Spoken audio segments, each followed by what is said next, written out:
শেষ পাতাখানি ছড়বার আগে বলেছিল বৃক্ষকে, নিঃস্ব হয়েছ ভেবো না কখনো, মুসড়ে পড়ো না সুখে।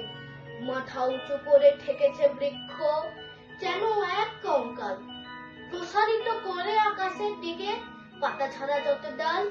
হিমরাত শেষে নীরবে যখন বসন্ত এলো দ্বারে, বিস্ময় দেখি সে ডালই রঙিন হাজারো অলঙ্কারে।